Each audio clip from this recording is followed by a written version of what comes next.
Near mint condition, the home of collected editions. That cover's so awesome. Absolute format is the best way to own this store. Time to empty those wallets and fill those shelves.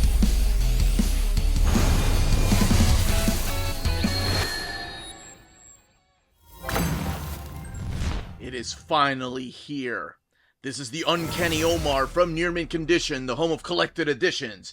And join me for your advanced look at ROM, the original Marvel Years Omnibus Volume 1. So, let's go ahead and get started.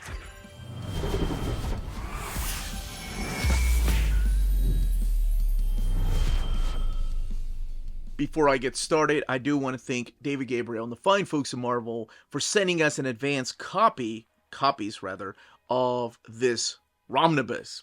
That's what we call it, right? We've been calling that for years.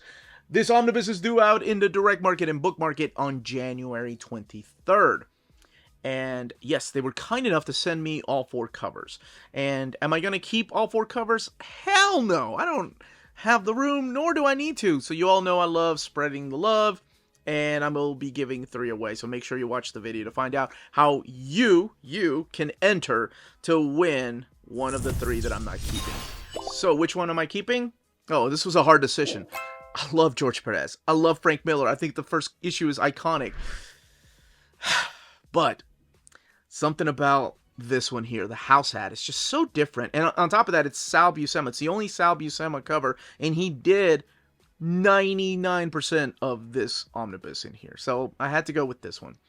Now, I mentioned direct market and book market. This is the standard edition cover. This is the cover to issue number 1, and that one is supplied by Frank Miller.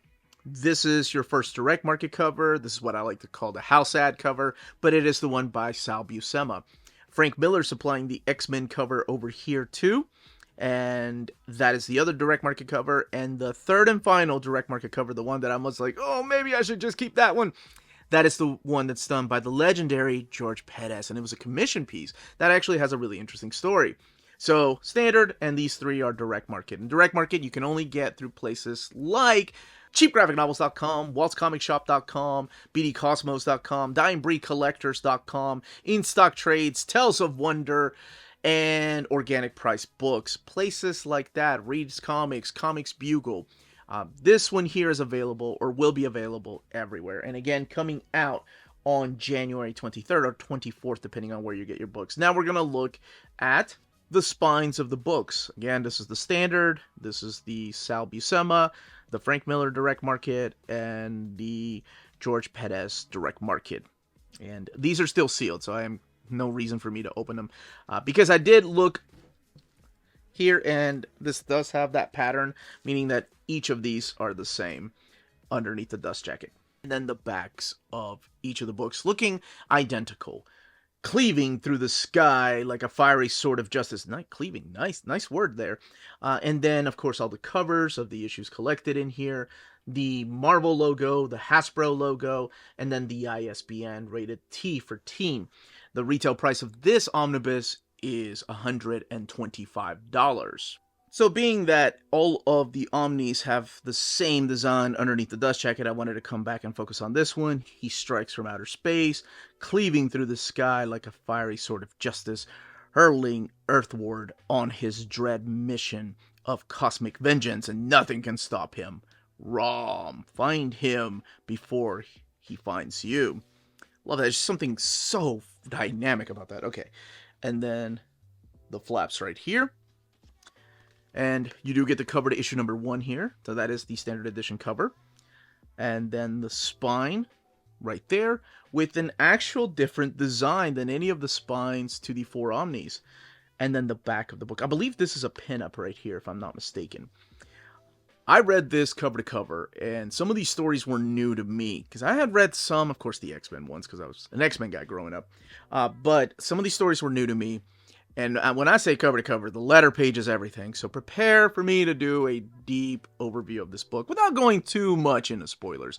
I like to keep people in suspense and surprise them reading the books themselves. So I will be talking about the book, giving you the pitch as to what this is, showcasing the artwork, but mainly talking about the stories that kind of make up this first omnibus without going too much into spoilers. So let's crack it open. All right, let's go ahead and crack this open. You have some black end sheets here. The title page, ROM, the original Marvel Years, with his analyzer right there that will become such a big part of the story. ROM, the original Marvel Years, Bill Mantlo, Steve Grant, Joe Duffy are the main writers on the book, but really Bill Mantlo. And of course, Sal Buscema, like I said, drawing 99% of this because Greg LaRocque penciled issues 25, the backup story only, and then the Power Man and Iron Fist. Here's all the inkers. Sal Buscema tackling most of the inks up until Joe Sinnott took over the inking duties. And then your colors like Bob Sharon and Glynis Oliver, Ben Sean, almost called him Sean Bean. Uncanny Omar talk pretty one day, or rather read pretty one day. And then the letterers over here, like Jim Novak and Tom Orzechowski. And this is a character that I don't want to spoil for anybody that hasn't read this, so we'll talk a little bit about that in the minor spoiler section. Here is your table of contents over to the right-hand side, where you're going to find each issue. But not only that, what the issue is called and the date that it was originally published. So from December of 1979, and we're going all the way to April 1982. Here is your introduction by Chris Real, who of course was the publisher and pretty much one of the chief content creators over at IDW. And before I talk about this introduction and just how this introduction will really hit how hard it is to try to get licensed products printed. But before I do, let's talk about what's collected in here. So collected in here for the very first time is ROM 1 through 29 and Power Man and Iron Fist number 73. And this book has 712 pages. So what do I mean for the very first time? None of the material you're going to see in here has ever been collected in trade paperbacks. There's only 2 issues which have been collected in like a small, thin trade just recently, and that's the X-Men issues. But none of these issues have ever been collected in trades, omnis, hardcovers, no matter who had the rights to ROM. And Chris here tells you a little bit about the licensing and how IDW ended up with the license, but they couldn't print the Marvel stuff because Marvel characters were so embedded into ROM, and it kind of became a little, well, a big licensing hell, as I'm sure the legal team thinks of this. You do have the original artwork here, how the Sal Buscema piece was supposed to be 2 pages. That's really, really dramatic of him having this Earthfall and then coming out, but instead they made it into 1 page. And then you have the original cover designs right here. This is really cool. One's by Ed Hannigan and the other one's by Mike Netzer over here, just to see how the difference in between both of them. And we kick it off with issue number 1. So what I want to do is talk a little bit about the history of ROM and what makes this so iconic.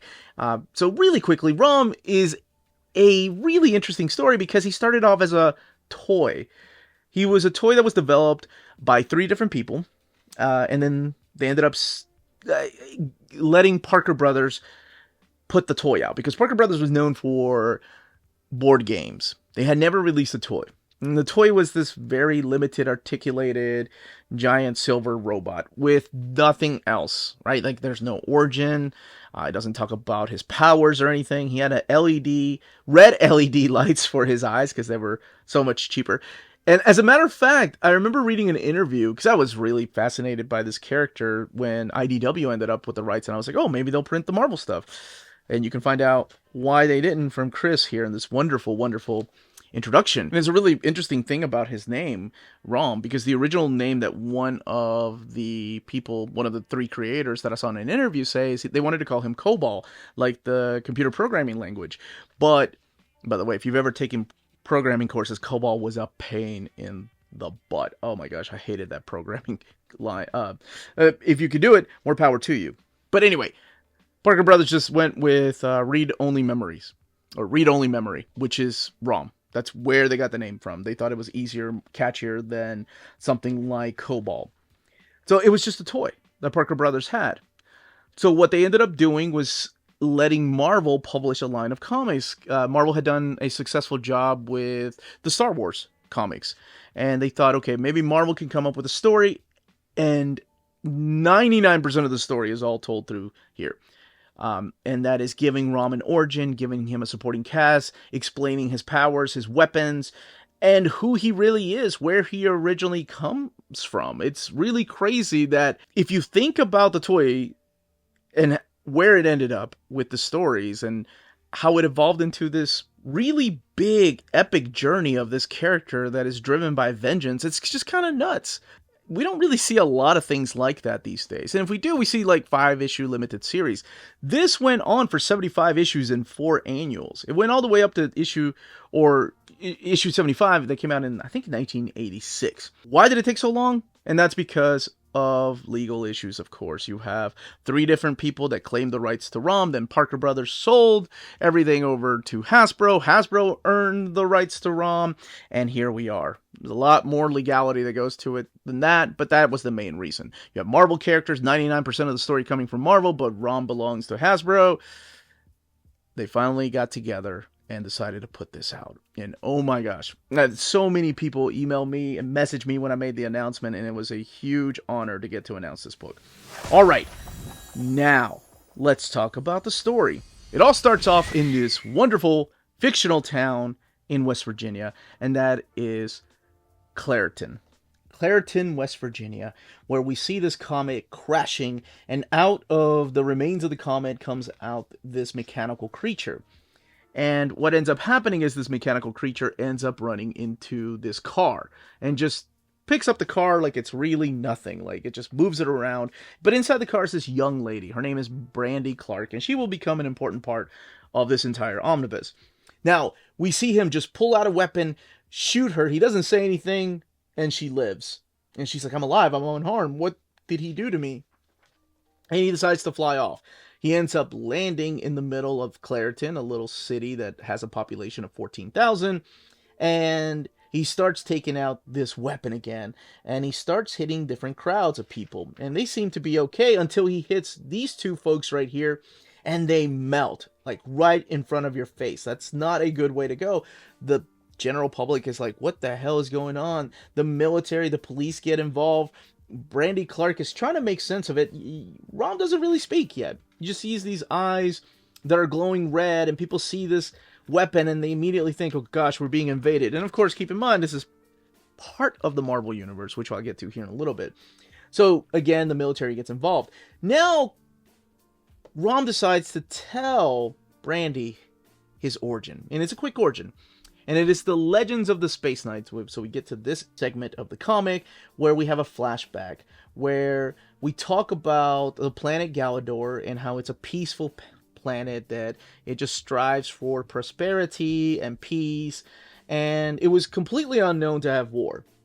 And then what ends up happening is that this dark nebula brings in the Dire Wraiths. Now, we don't see the Dire Wraiths here in the first issue, but the Dire Wraiths start attacking this peaceful planet. So, what ends up happening when the planet that is attacked, that has no weapons, that is striving for prosperity and peace, Prime Director decides to make a decision that he takes volunteers and pretty much throwing away their humanity. And by the way, they do think of themselves as humans, which I always find interesting when aliens do that, or an alien species do that, when they talk about their humanity or being humans. Their body parts, not all of them, are removed to accommodate them to fit into these armors. So, as you find out later on through another series of flashbacks, there's about 1,000 Space Knights by the end that give up their humanity to become Space Knights. But the first one that volunteered was this young man named Rom. And later on, you find out that Rom, he wasn't single. He was a little tied down to a young lady here, but we'll talk a little bit about that here in a few, because we are talking about minor spoilers. So the Space Knights go to war with the Dire Wraiths. There's a big battle. The Dire Wraiths leave the planet Galador, but it's not done yet because some Dire Wraiths escaped. So the greatest Space Knight, Rom, decides to go after the escaped Dire Wraiths because he can't see the rest of the galaxy suffering like his planet did. So he goes after them, and for 200 years he's been searching for Dire Wraiths, and he comes to Earth and catches up with Brandy, and Brandy's like, oh, well, I guess that sounds right. And he later explains what the analyzer does, but it's not quite an analyzer because we are talking about a neutralizer too. And I'll talk a little bit about his powers and his weapons here in a few, and what exactly happens to the people that he melts away.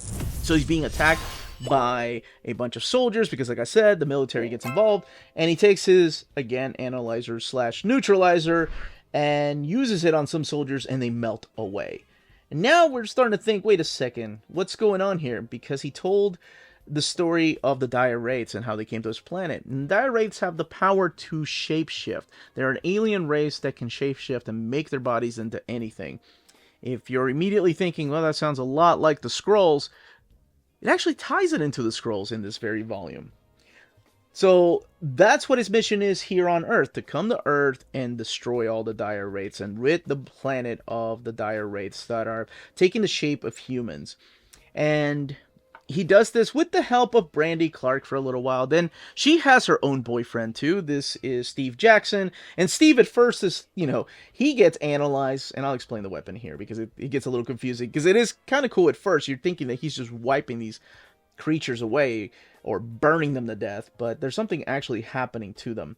So he gets analyzed by ROM and he's like, what the hell was that?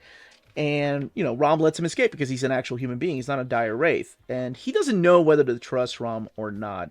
By the way, this is my all-time favorite cover of this first run. Of the first 29 issues that are collected in this omnibus. That cover is so freaking awesome. Mainly probably due to the fact that it's inked by Terry Austin. But it is drawn by Frank Miller. So his weapons are pretty interesting. So he has a translator, right? Like a universal translator, because how can you not have one of those when you're traveling through different planets and trying to go after this race of creatures that destroyed your planet? He also has something called an analyzer, and an analyzer does exactly what it was doing at the beginning. It lets him know who a dire wraith is and who is a real being of that planet. So in this case, humans. And then he has a neutralizer. And that is his primary weapon. That's the weapon that is designed to banish the dire wraiths to Limbo. That's a little bit different than Limbo, like where magic is, right? Like where Ileana Rasputin or Belasco or Sim are. As we've established in the Marvel Universe before, there's different sectors of hell in the Marvel Universe, in the 616 universe. This Limbo here is more like a space Limbo. And you do get to see Limbo in here, and you get to see some of the people that are in Limbo, and you start thinking, how did they get there? What now? And you can find out for yourself. One of the big surprises is who's in Limbo. All right, and as the issues go on, like he's after the dire wraiths, Steve still doesn't trust him. Brandy doesn't know exactly like if she should be helping him or not, but she decides to help him. And then we start meeting more and more of just the supporting cast and also villains. One of them is this gentleman named Archie Stryker. And Archie Stryker decides to help out the dire wraiths because he just thinks he's dealing with the military, but dire wraiths have also infiltrated the military and S.H.I.E.L.D. So again, showing you how much ties this has to the Marvel Universe little by little. And Archie strips away his humanity to bond with this creature right here. This is Firefall. So he's no longer called Archie Stryker. And the interesting thing about Firefall is that armor once belonged to a friend of ROM. And this is the pinup, again, that's used for the art on the back. And there's a little bit of a flashback of how Karas and ROM were friends in the past in Galador. And how did the dire wraiths end up getting it? And what happened to Karas? There's a flashback as to how their friendship was born and how they became really good friends. And I'm just going to stop here to note that, yes, every single letter page is included in here. From the very first one, in issue number 4, all the way to the last one, all the letter pages are intact. I love that. And when I said I read this cover to cover, I read it cover to cover, including all the letter pages. And it's really interesting to read the letter pages because to me, letter pages are important because they are a time capsule, right? They show what the rest of the people, the fans, were thinking at the time. And it's hilarious because some of them are like, I'm not sold on this ROM character. He just seems kind of goofy. I don't like the art. I don't like the story. And then others are praising it. It's really interesting to read just some of these letters. You get a flashback here as to ROM. Remember when I said he was a little tied down? Yeah. He had a young lady named Reyna with him. And she was in love with him.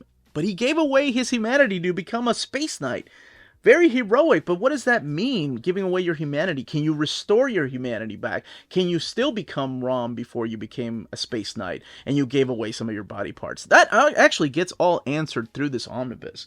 And it is a heartbreaking story at times. And the letter pages, what I was going to say is, this is funny. This is one of my favorite ones. This talks about how they weren't really digging issue 1. Issue 2 also had so-so art. I would even call it a sloppy artwork. It's just interesting. The same thing can be said about people that react to comics now when you go on social media. I'm not digging this. This is bad. What were you all thinking? And then that I almost called it an email. That letter had me laughing because by the end of the letter going, but I will keep reading. And the reply back to the letter was like, well, it sounds like ROM 2 actually won you over. And that happens, right? Like, people don't like new books, or they want to just keep reading about X-Men or other stories. And there's a certain issue that just kind of wins you over, or a certain panel sometimes that just win you over with a particular character or series. So let's just go. We do have covers provided by Frank Miller. You also have covers provided by Michael Golden through here. And you get to learn more about Rom and his past. As a matter of fact, they start doing a backup story called The Tales of the Space Knights, telling you the origin of the Space Knights. You do get to see other supporting cast members here that play a big part in the world of ROM, and one of them is this young reporter. Her name is Ace. What is her? Is it Ace O'Halloran, I think? And she's just trying to take pictures of ROM. She sees him one day as she's passing by in the airport, and she thinks, oh, okay, this is going to be my big break. So you start seeing people that don't really trust him, because again, we did see him neutralize people, but they weren't really people. But the people that lived in that town thought, hey, he just murdered a bunch of innocent people for no reason, this robot that came from space. This is Serpentine, who actually, his race had appeared in the pages of Miss Marvel. And this is the lady I was talking about, Ace O'Connor. And she goes to her boss and like says, hey, I think we're being invaded by aliens. And he's like, oh, that's too bad. And turns out to be a dire wraith, sends her to limbo. And then like her co-worker gets involved. So there's like this growing supporting cast for the character of Rom. And it's really cool how things start lining up with the Marvel Universe. Like, this is the Plunderer, a character that appeared in Daredevil, for example. They're using him. So minor characters like that appeared through here. There's a big fight with the Jack of Hearts, which I'll talk about here in a second. This is the Saga of the Space Knights I was talking about, and how pretty much the Prime Director made the decision. And it goes a little more into detail as to, you know, their first few days as the Space Knights and where they went off to. And then you start getting more of a supporting cast in the flashback of some of the characters that will later make an appearance in this book. I love this right here. That's a throwback to the first page of the first issue. But the Mad Thinker makes an appearance through here with the android. I mentioned Jack of Hearts making an appearance through here. And Jack of Hearts was a character that was created by Bill Mantlo, and he first appeared in the pages of The Deadly Hands of Kung Fu. But he was used here because during this time he was a agent of S.H.I.E.L.D. Now, I mentioned Brandy and Steve Jackson and Rom, and how she eventually learns to trust him. Oh, I need to talk about this issue. I promise I'm not going to talk about each issue. Now, there starts to be a bit of a love triangle between Steve, Brandy, and Rom. And then later on, a love square, I guess, when another character shows up. Because Steve feels like, okay, he's a robot. I shouldn't be jealous of this dude. And Brandy's like, oh, Rom, I really like him. And then she starts developing feelings for him, starts asking herself questions like, wonder what he looks like under that armor. And then Rom himself's like, oh, I used to have a lady friend. Her name was Raina. Huh. Brandy kind of reminds me of Raina. So this is what I meant. Like, you have a robot toy with LED lights for eyes that was sold by Parker Brothers, but no story. And it's really interesting how Mantlo and Buscema really fleshed out this character and all of these characters that appear through his comic.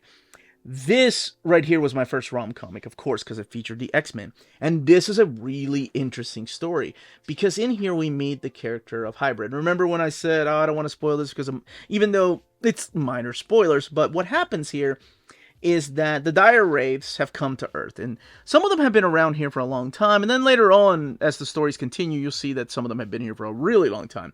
This particular Dire Wraith decided to give away his Dire Wraith identity and become a human. He fell in love with a human woman. They had a child. The child became a mutation. Like he started to develop powers like telekinesis, and then other types of powers like aging powers. He loved to torture animals, so something wasn't right with this kid. And what ends up happening is the X-Men find that he's a mutation. Remember, Professor X has Cerebro, and he's like, oh, we have a new mutant. Kitty Pryde during this time is still one of the brand new X-Men. So this is Hybrid. Whenever he's analyzed by ROM, the child turns into this weird, creepy looking creature and decides to fight ROM off, as well as the X-Men. And it's through these pages that you find out that is it Palladium, I think is what it's called? The armor, this metal that his armor's made from. When it's slashed by adamantium, like, it's dinged, but it starts to heal, and then at times you think, oh, okay, well, maybe it's as strong as adamantium. So you get to find answers like that if you were a big stickler for those kind of things, just how powerful is something, how strong is the metal of adamantium. But that's what this story is, and it is a really creepy story of this child just turning into this creature, and kind of reminds me of like the Twilight Zone story where the kid sends people to the farm, to the field, if you remember that. It was played by, was it Bill Mummy, I think, in the original? And then it was part of the movie. But anyway, back to ROM, because I need to talk about the next issue. So at the end of that issue, he gets sent to Limbo himself. And that's where you find, like, people I didn't expect to be there. There's a little bit of a backup story as to one of the people that he finds in Limbo. And he does get sent back with a warning that sends him off to a mission to go to Galador, to go back to his home planet. And in these backup stories of the saga of the Space Knights, we've been introduced to these two characters that traveled with ROM, and that is Starshine and Terminator. And didn't think about that, because his name is ROM, and that was his human name. Does that mean that that's kind of a badass name? If you name your kid Terminator, that's awesome. But anyway, Terminator and Starshine play a big part in his backup stories, and will play a big part in his present-day stories. We're introduced to Torpedo. Now, Torpedo is a character that had appeared before in the pages of Daredevil, and this is this Torpedo right here. And it's funny because, to me, the story of Brock Jones, that's this particular character of Torpedo, for me, it began in the pages of New Warriors. When I was reading New Warriors, there was a character named Turbo, and they talked about the story of Brock Jones, and that even has a little bit of a twist ending, especially in the third omnibus. So you'll find that story in the third omnibus. But Turbo did appear wearing that armor in the pages of New Warriors 28, I think. So it's in the second omnibus. All right, let's get to some of the other guest stars. So we do have Power Man and Iron Fist, because he's trying to get to the Fantastic Four tower to get the help of the Fantastic Four, because he wants to go back to Galador. And oh my gosh, just so much to talk about. ROM 24, this is so important because this wraps up a certain storyline that was started in the Nova series that Marv Wolfman started, but they never could print it.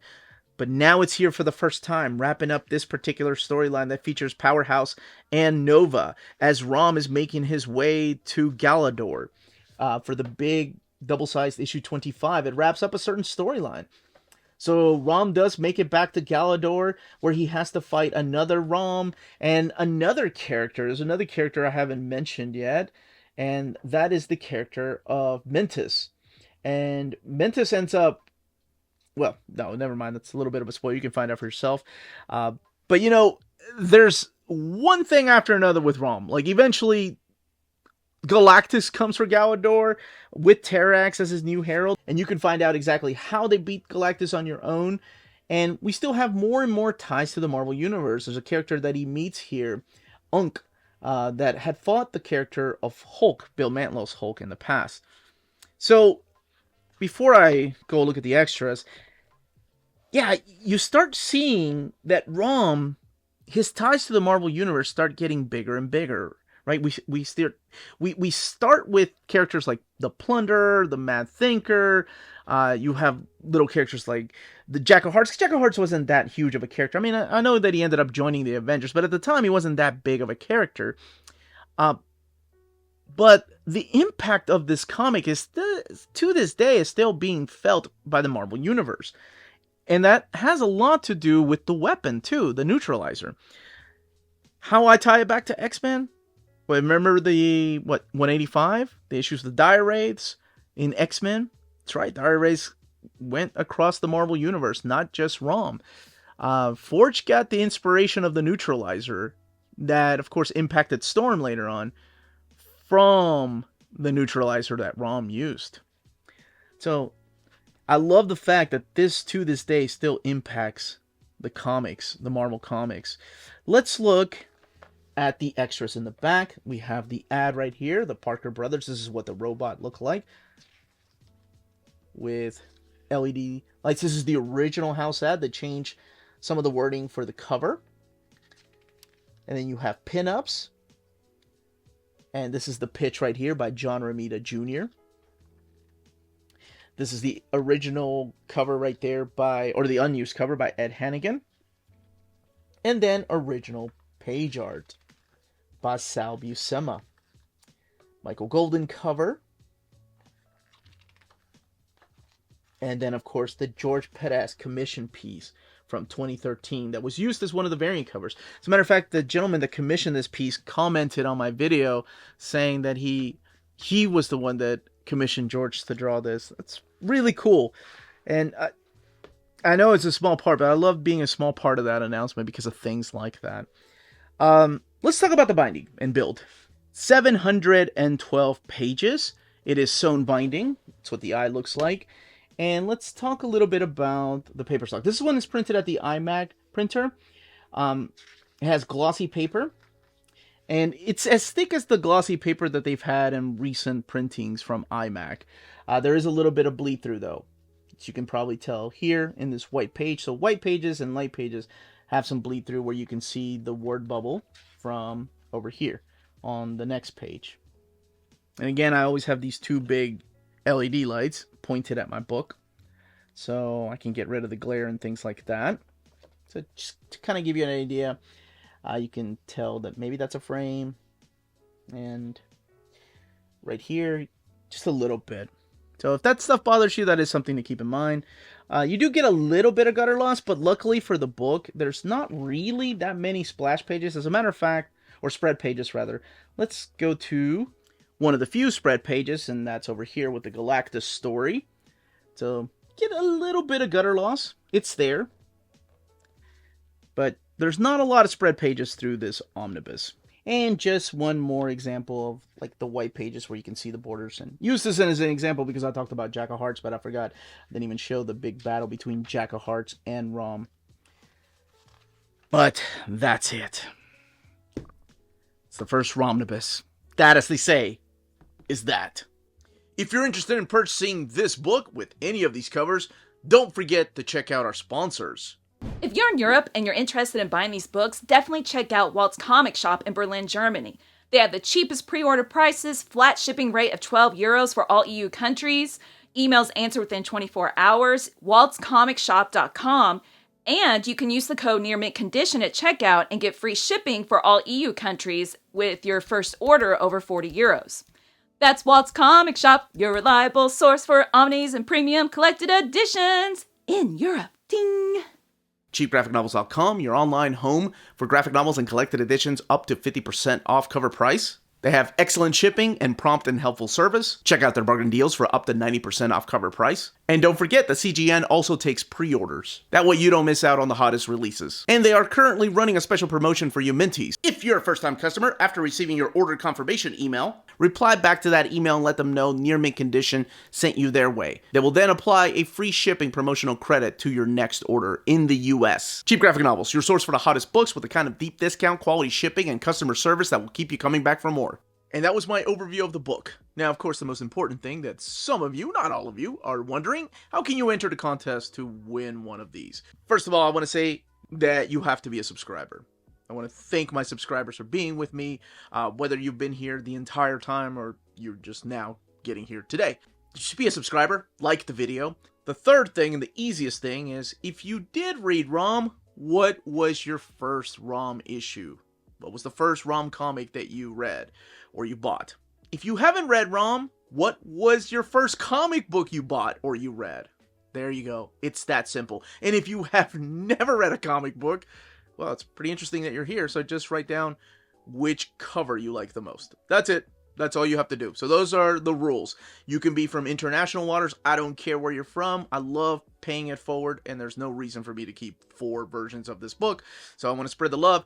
Good luck, everybody. You have until Friday, January 19th at 5 p.m. Eastern Standard Time to enter the contest. I will announce the winners on January 20th on our live stream. So make sure to watch the live stream. And please do not be fooled by any bots that are down there in the comment section letting you know that you won. I will announce the winners. I won't be getting a hold of you ahead of time, so make sure you watch on Saturday when I announce the winners, and then I will be letting you know how to get a hold of me. But that is the rules. I'm tired of these stupid bots congratulating people, and I'm so sorry it's happened in the past. So I will be the one announcing it again. Do not be fooled by somebody saying, hey, send me your info here. I will not be replying back to any comments. And if you're wondering if I'm going to handpick the best answer, that's not the way it works. I will let the random name picker pick the winners, because that's the way we've done it on our live giveaways, and that's the way that I've always done it. It just makes it easier on me so I don't play favorites. So until Friday, January 19th, 5 p.m. Eastern Standard Time to enter with your first ROM comic, or if you haven't read ROM, your first comic book you read or bought, or if you've never read a comic, which cover you like the most out of here. That's it, everybody. Stay healthy and safe out there. Much love and good luck to all you wonderful people.